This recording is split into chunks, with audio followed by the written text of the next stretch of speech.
ಭಾರತ ಸಂವಿಧಾನಕ್ಕೆ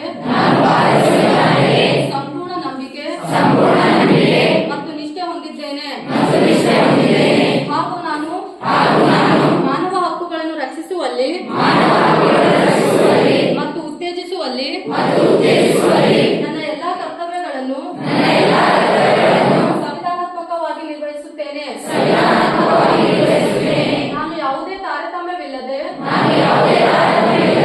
ಏನೇ ಆದರೂ ಎಲ್ಲ ಮಾನವ ಜೀವಿಗಳ ಹಕ್ಕುಗಳನ್ನು ಗೌರವಿಸುತ್ತೇನೆ ಮತ್ತು ಎತ್ತಿ ಹಿಡಿಯುತ್ತೇನೆ. ಪ್ರತ್ಯಕ್ಷವಾಗಿ ಅಥವಾ ಪರೋಕ್ಷವಾಗಿ